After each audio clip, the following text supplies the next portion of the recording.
Thanks to Envato Elements for sponsoring this video. For more information, check the affiliate link in the description. Today, we're gonna be creating a liquidy, bloody, horror title effect all inside of After Effects by using only native tools. Before we get started, I do wanna mention that this will be provided as a template on my Gumroad page in case you don't have the time to set things up yourself, which you can get for just a couple of dollars with the option of leaving an extra tip if you're feeling generous. And that will go towards supporting this channel, thank you very much. All right, now with that out of the way, let's jump right in and get started. Alright, so here we are now in After Effects, and as you can see, I've already gone ahead and set up a text layer with the font Dorian Gore Wide Italic, which I will leave the link to in the description. It's a free font. Also, you may have noticed that the color of the text is set to 50% pure gray, and that's so we can have a much easier time colorizing all of our layers all the way at the end. And I've scaled it up to about 400%, and here you can see the composition settings. We got 1080p, 24 frames per second, and a duration of 10 seconds. So let's hit OK. All right, now let's find our comp in the project panel, which is the source, and we'll click and drag that into a new comp, which will be our particles comp. By the way, you can hit return to rename pretty much anything in After Effects. Let's go ahead and create a new solid, and we'll call this particles. And also make sure the color is set to 50% gray as well, and hit OK. Now the effect we're gonna use to generate the particle system is called CC Mr. Mercury, and we can either find that in the effects and presets panel and just click and drag that into the particles, or what I like to use instead is the FX console plugin from videocopilot.net, which allows you to hit Control Space to bring up this search bar and just type in whatever effect you need. So in this case, CC Mr. Mercury, and hit return to add it to that layer. So seeing as it is totally free, I will be using FX console throughout this tutorial. So let's go ahead and close the effects and presets panel. Now I'm gonna solo out the particles layer. Mr. Mercury allows us to generate these liquidy looking particles, and it takes into account the source pixels. So in this case, because we have our solid set to a gray color, the particles generated are gonna have a base gray color. All right, at the top here, we have the radius X, and this is the percentage of your comp size. So if we say set it to 100, it is gonna cover the entire comp. And then same for the radius Y, but I wanna set that down to 0. As for the producer, we can control that here, which sets the emission point of our particles. And I'll actually set the producer Y value to 0, so they emit all the way from the top there. Then I don't want these to shoot in kind of random directions, so I'll set the velocity down to 0, and that way they all just drip down. I'll also decrease the gravity so they don't go as fast, to let's say about 0.2, and then maybe increase the longevity, which is the lifespan of the particles, so that they make their way through the entire screen before starting to disappear. So let's say about 5 seconds. Then let's tweak the birth and death size, so you can hold down Control as you left click and drag to adjust this value in finer increments, and let's say set it to 0.05, and then for the death size, we'll do double that value, so 0.14. And this way we have some smaller particles shooting out. Let's also maybe increase the birth rate to about 4 or so. Oh, and actually you can animate pretty much any of these values. So let's say for the birth rate, we'll go over to the beginning, set a keyframe there, and we'll set this down to 0.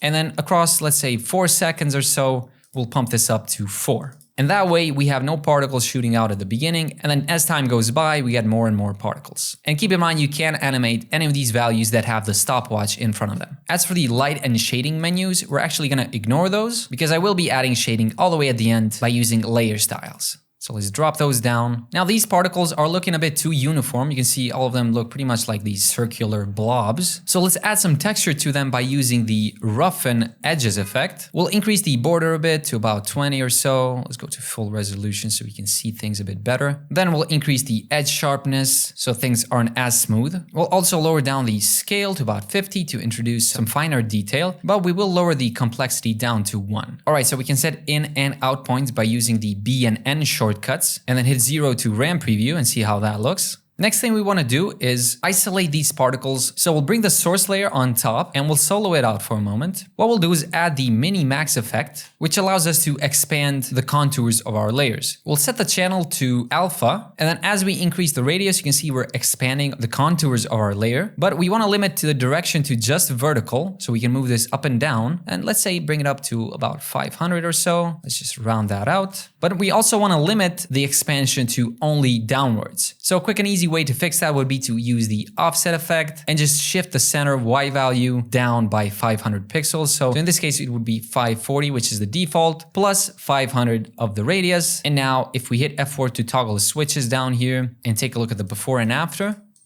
you can see we're keeping the original position of our text, but then just expanding downwards. And now we can toggle switches back and use that layer on top as an alpha matte. And this way, our particles will be isolated to just that matte. Now I do want to also add a bit of blur, so we'll use a Gaussian blur on the source layer and we'll increase it just a little bit so we have some softer edges on our matte. All right, now let me duplicate the source layer and I'll actually delete all of the effects by either selecting all of them and hitting delete, or use this nifty shortcut which is Ctrl-Shift-E, which deletes all of the effects of the selected layer. And we'll bring this below our particles. And really quickly, I'll shut off the transparency grid so you can see what we have so far. And you can see how these particles are just falling down as if rain is pouring, which is not very realistic. We want to have some interaction between the particles and our source layer. So let me duplicate this one more time so we have a backup original layer. And we'll call this one displacement map. Then again, we'll add another Gaussian blur to it and we'll increase this to about 20 or so. You can actually solo it out for a moment. Yeah, that seems fine. And then we'll shut it off. And in the particles effect, we'll add the displacement map effect and choose that layer as our displacement map with its effects and masks, so it takes into account the Gaussian blur. And then we're going to use the alpha channel of both the horizontal and vertical displacement. And check this out, as I increase the horizontal displacement, you're going to start to make out the shape of our source layer. So this way there's actually some interaction between our particles and the source layer. So we'll set it to about 60 on the horizontal and then maybe minus 20 or so on the vertical. And you can see right away how much better that looks. The particles look like they are dripping down the letters. They kind of skew to the right a bit and then lose contact and drip down. Now let me turn on the original one real quick and just see how those two look together. We might have to shrink the displacement map a bit by using the simple choker effect. So we'll add that, bring it on top of the Gaussian blur. And now as we choke it to say about 10 or so, this disconnect of the particles at the bottom side of the text doesn't happen too far off of the original shape. So we'll see the before, after. All right, we'll go back to the project panel now and we'll drag our particles comp into another new comp. And this one we'll call particles and source, which is where we'll combine the two layers. So we'll go back to the particles, this original one that we had. We can hit Ctrl-X to cut it from this comp, and then paste it with Ctrl-V on this other comp, and we'll bring the source below the particles. And what I want to do is make sure that everything is pure gray. So let's go ahead and add a fill effect to our particles layer.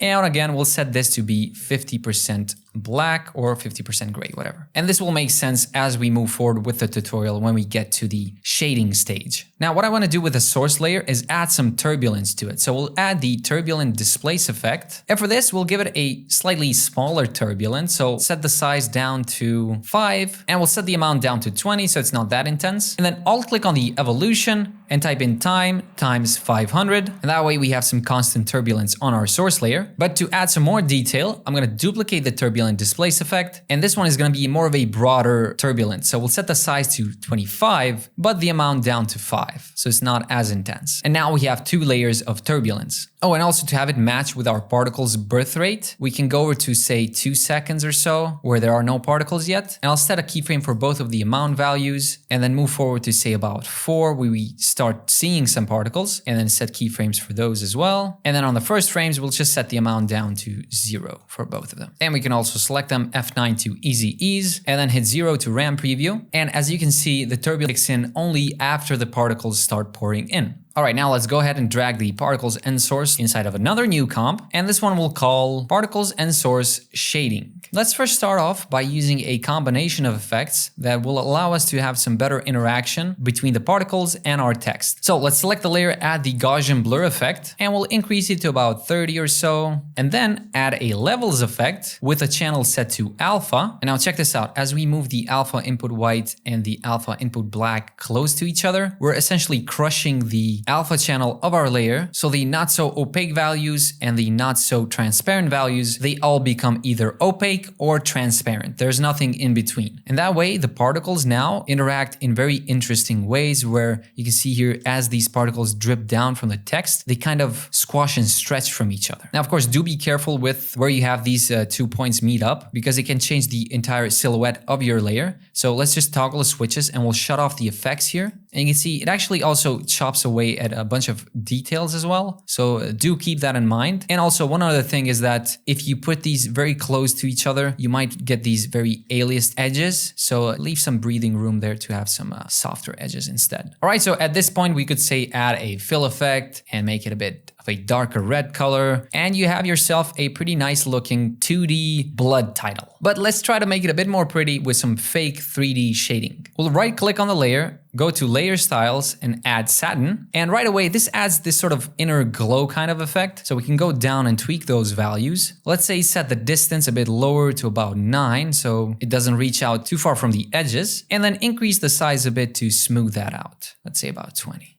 And this already gives it a lot more depth. It just makes the blood look thicker. Then we'll add another layer style, which is the bevel and emboss. And then we'll go down. Let me just make some room here and we'll scrub over a bit. Now for the size, we'll set that down to 3 and then increase the soften to 5. Then we'll tweak the angle to get the lighting to come from the bottom. So about -75 or something like that. So you can see the lighting is coming from the bottom side. And then also increase the altitude a little bit to about 55 or so that the highlights are a bit more noticeable. Then let's also increase the highlights opacity all the way up to 100% and change the blending mode to linear dodge. And then finally, we'll lower down the opacity to about 50% for the shadows. And this way we have a lot more definition to our title by introducing some highlights and some shadows. Now there is a bit of a problem I'm having with this right now, and that is when the particles are still merged with the text, the layer styles are affecting the letters as a whole, so we don't get to see the individual particles on top of the text. Whereas when the particles detach from the letters, we can then notice the shading on each individual particle.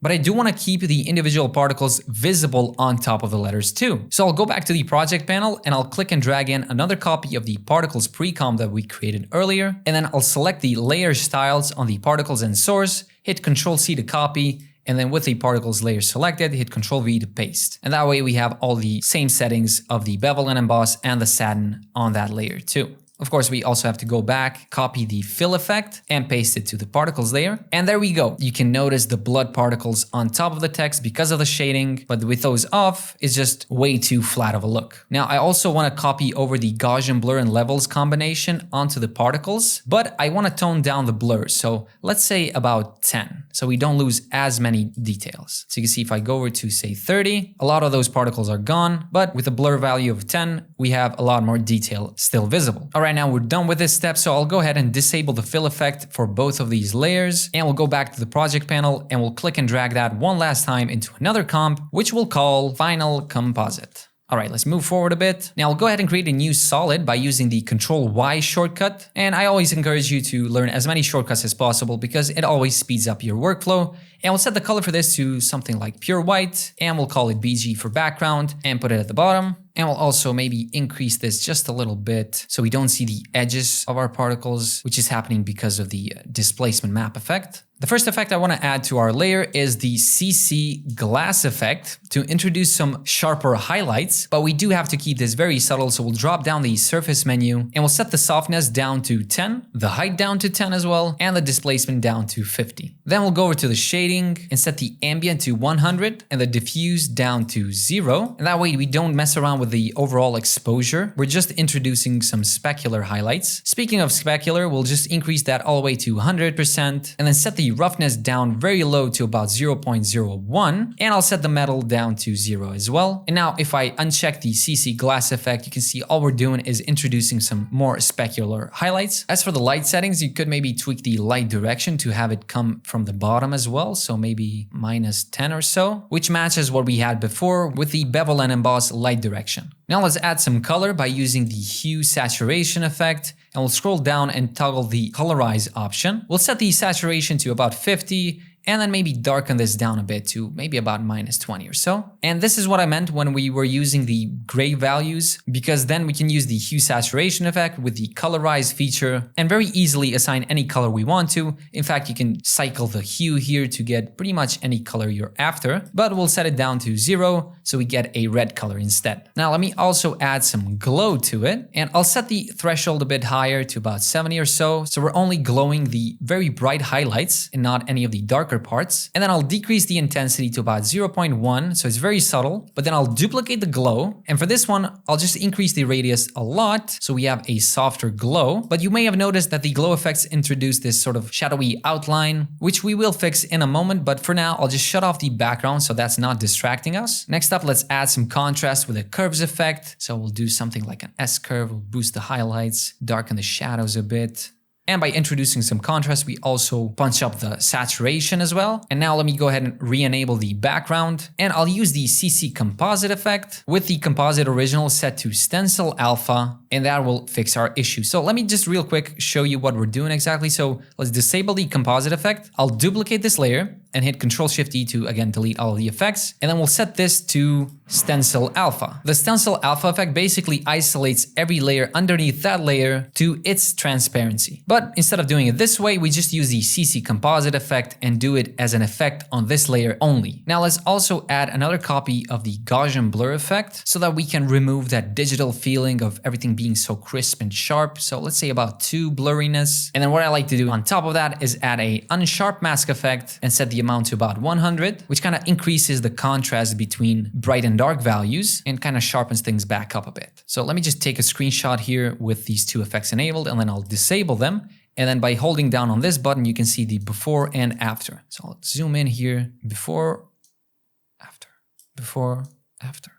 Now let's go ahead and create a new adjustment layer, and we'll call this motion blur and noise.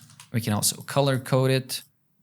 And to introduce a motion blur, I'll use the pixel motion blur effect, which is built into After Effects. And it just adds some fake motion blur by calculating the movement of the pixels. But just keep in mind that this effect tends to run very slow. Now, I will increase the shutter samples to about 10, just to smooth out our motion blur so we don't see individual samples. And if you happen to notice any artifacts, just lower down the vector detail to about 15 or maybe even 10. Then for some noise, I'll add the noise effect, set the amount of noise to 10%, and maybe uncheck use color noise. Noise is always good to add a bit more texture to our overall shot and remove even more of that digital feeling. Alright, so we've pretty much reached the finish line at this point, but there's still an issue I have with the way the particles are moving. So if we look closely, the particles are moving at a constant speed throughout their whole lifespan. But it would be more realistic if they actually gain speed as they detach from the text and drip down where gravity takes over and they fall very quickly. And I would say this is a limitation with the Mr. Mercury effect, where gravity basically keeps the speed consistent for all particles instead of increasing their speed over time as they fall. A hacky sort of fix I came up with was to use the displacement map effect. So I'll go ahead and add a new adjustment layer again, and we'll call this stretch. And then I'll create a new solid, and I'll call this stretch map. And we'll set the color to white. That's actually very important, so make sure you do that. Then we'll grab the rectangle tool and just click and drag at the bottom here around the area where you want the particles to start falling faster. So somewhere around there where they detach from the text. And then we'll hit F and then feather this out a bit to about 150 or so. Just make sure you don't intersect too much with the letters, so maybe move this down a bit. Now we'll shut it off, and in the adjustment layer, we'll add the displacement map effect. And we'll set the displacement map layer to be the stretch map layer with its masks. And for the horizontal displacement, we'll set that to 0 because we don't need to use it. And then switch the vertical displacement channel to luminance. And then check this out. As we decrease the vertical displacement to say about -90 or so, we're stretching that bottom area. As a result, giving us the illusion that they are starting to move faster. Now, I did do this in 2 layers, so we'll duplicate these 2 layers, bring them at the top, and we'll call this one stretch map tight. And what I'll do is double click on the mask and just bring the mask lower down. And then on the stretch 2, just make sure we use that as the map. And now we have one of the adjustment layers stretching this entire area at the bottom. And then the stretch 2 stretches just the bottom part. And if we preview that, you can see how they're moving a bit slower at the top here. And then as soon as they start dripping, they kind of become longer as well. And they start to move faster and faster. Again, this is a very hacky solution to this problem, and I would say it kind of diminishes the procedural side of this effect, because if we were to say go back to the source comp and then change this to something like bloody title where we have 2 rows, for example, and then maybe center this to the comp and then go back, we would have to manually adjust our masks so that they don't intersect as much with our letters. But you could also just disable this and then go back here, delete this row, center it back up, and maybe you're fine with the way it looks right now. But if you do happen to have any sort of solution to this specific issue, I'm sure all of us would really appreciate it. Remember, you can always go back and tweak any values you want, or even play around with the colorization to give it a different context, such as alien liquids, milk, melting ice cream, or whatever. Also, if you want to skip the setup work, I have provided this as a template that you can download over on my Gumroad page for just a couple of dollars. Or if you're feeling generous, then you do have the option of leaving an extra tip. And with that said, thanks for watching, and I'll see you next time. Peace out.